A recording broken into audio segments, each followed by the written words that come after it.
Middle east में फिर से मिसाइलों की बौछार होने लगी है। ईरान इजराइल में दोबारा जंग शुरू हो गई है और ईरान, इराक, सीरिया ने अपना एयर स्पेस बंद कर दिया है। यहां तक कि अमेरिका को चेतावनी दे दी गई है कि अगर उसने ईरान पर हमला किया तो इराक में मौजूद एयरबेस ध्वस्त कर दिया जाएगा। दोस्तों, तेहरान टाइम्स के हवाले से सबसे पहले इस खबर को देखिए जिसमें लिखा गया है कि Iraq issued a NOTAM and closed its airspace, यानी कि इराक ने नोटाम जारी करते हुए अपने एयर स्पेस को बंद कर दिया है। इराक में कुछ ड्रोन्स आकर भी गिरे थे, इसकी भी खबर सामने आई थी और अब इराक ने अपना एयर स्पेस बंद कर दिया है, यानी कि वहां से कोई भी फ्लाइट्स नहीं गुजरेंगी।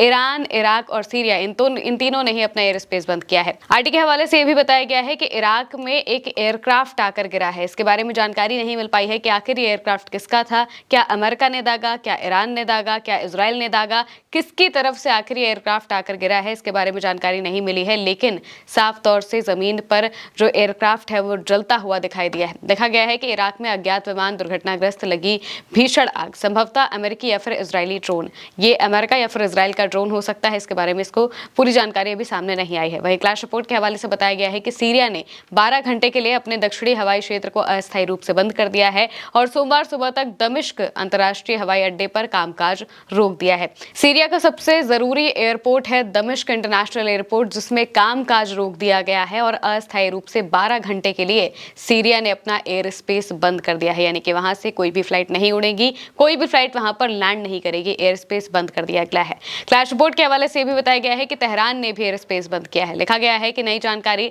तेहरान के इमाम खुमैनी एयरपोर्ट में अगली सूचना तक उड़ानें रोक दी गई हैं, यानी कि फ्लाइट्स रोक दी गई हैं, एयर स्पेस बंद कर दिया गया है। तेहरान के ऊपर फ्लाइट रडार का जो डेटा है वो भी दिखा रहा है कि कैसे एक भी प्लेन उड़ता हुआ दिखाई नहीं दे रहा है, ना ही इराक में और ना ही दूसरी तरफ ईरान में। दोनों जगह पर जो आसमान है वो बिल्कुल खाली है, कोई भी प्लेन नहीं उड़ रहा है। वहीं दूसरी तरफ अगर इजराइल की बात करें तो इजराइल में जैसे ही ईरान का हमला होता है, इसके बाद बहुत तेजी से बेन गुरियन एयरपोर्ट से जो प्लेन्स हैं वो तुरंत भागने लगते हैं। इसको लेकर जो खबर है वो भी छापी गई है और दिख भी रहा है रडार डेटा के हवाले से कि प्लेन्स बहुत तेजी से उड़ते हुए नजर आ रहे हैं। तेहरान टाइम्स के हवाले से लिखा गया है कि planes flood Ben Gurion airport, यानी कि जो प्लेन्स हैं वो बेन गुरियन एयरपोर्ट छोड़कर भाग गए, वहां से हट गए तुरंत जैसे ही हमला होता है। इसके अलावा अमेरिका को अब सीधे चेतावनी दे दी गई है।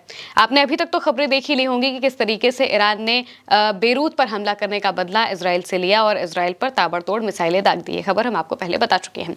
अब जब ईरान ने मिसाइल दागी तो फिर इजराइल कैसे चुप रहेगा। डोनाल्ड ट्रंप ने बकायदा मना किया नेतन्याहू को फोन करके कि भाई हमला मत करना, कोई जरूरत नहीं है, तुम्हारा नुकसान नहीं हुआ है, कुछ मत करो, हमला मत करो। लेकिन नेतन्याहू नहीं माने, इजराइल ने फिर भी हमला किया और अब दोनों तरफ से ताबड़तोड़ हमले जारी हैं।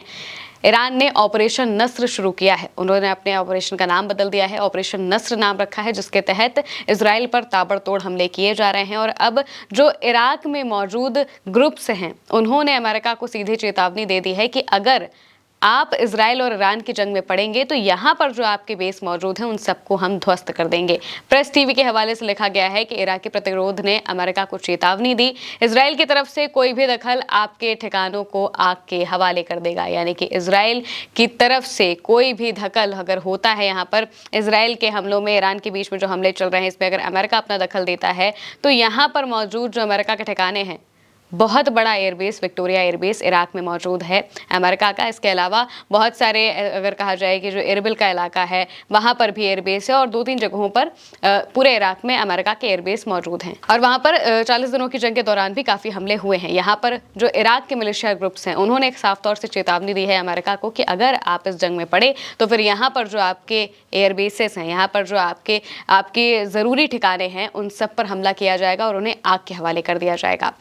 यहाँ पर अब ताबड़तोड़ मिसाइल हमला ईरान की तरफ से किया जा रहा है। ईरान बकायदा वीडियो जारी कर रहा है, वीडियो जारी करते हुए बता रहा है कि कैसे वो मिसाइलें दाग रहा है। तेहरान टाइम्स के हवाले से लिखा गया कि IRGC ने कहा ईरान ने पेट्रोकेमिकल फैसिलिटी के खिलाफ दुश्मन की आक्रामकता का जवाब दिया है। यानी कि जब इजराइल में हमला करता है ईरान तो उसके बाद इजराइल की तरफ से जवाबी कार्रवाई की जाती है। इजराइल ईरान की पेट्रोकेमिकल फैसिलिटी पर हमला कर देता है, जिसका जवाब अब ईरान ने दिया है। मिसाइलें दागी हैं और अलग अलग जगहों पर मिसाइलें गिरते हुए वो दिखाई भी दी हैं। ऑपरेशन नस्र शुरू किया गया है और इसके हवाले से बताया गया है कि तेल नौफ और नेवातिम एयरबेस पर हमला हुआ है, जो कि इजराइल का बहुत ज़रूरी एयरबेस है। यहाँ पर मिलिट्री बेस है उनका, तेल नौफ और नेवातिम, इन दोनों जगहों को निशाना बनाया गया है ईरान की तरफ से। ईरान के जो विदेश मंत्रालय हैं, उन्होंने भी कुछ ज़रूरी बयान दिए हैं। तेहरान टाइम्स के हवाले से लिखा गया कि ईरान के विदेश मंत्रालय के प्रवक्ता कहते हैं कि हमारे इलाके में कोई भी ये नहीं मानता कि तेल अवीव की कोई भी कार्रवाई अमेरिका के तालमेल के बिना होती है। अमेरिका पहले ही ईरान पर हमले की वजह के तौर पर इजराइल को समर्थन देने की बात कह चुका है।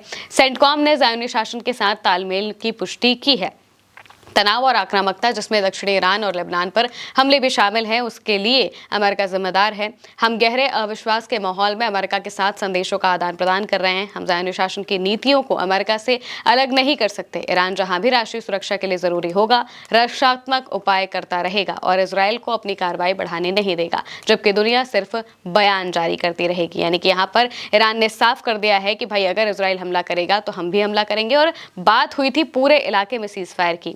अब आप सोचिए कि लेबनान पर कितने वक्त से इजराइल हमला कर रहा है। ईरान ने 2 महीने तक करीब ये चीज़ें देखी और एक आखिरी अल्टीमेटम भी दिया कि भाई बेरूत पर हमला मत करना, लेकिन इजराइल नहीं माना, बेरूत पर हमला कर दिया, जिसके जवाब में ही ईरान ने अब ये हमला किया है। और अब ईरान भी इस बात को जानता है कि ये जंग लंबी चल सकती है। इस वजह से वो बिल्कुल स्ट्रेटेजिक तौर पर हमले कर रहे हैं, आसपास के देशों से भी बातचीत कर रहे हैं और हमले भी बिल्कुल सहजता से, सटीकता से किए जा रहे हैं। इजराइल में जाकर मिसाइलें गिर रही हैं और अब तो एयर स्पेस भी मिडिल ईस्ट में अलग अलग जगहों पर बंद होने लगे हैं, जिसका मतलब यह है कि वापस से तनाव की स्थिति बन चुकी है। फिलहाल के लिए मेरे यानी कि मेरे साथ इस खबर में इतना ही। आप देखते रहिए उल्टा चश्मा यूसी।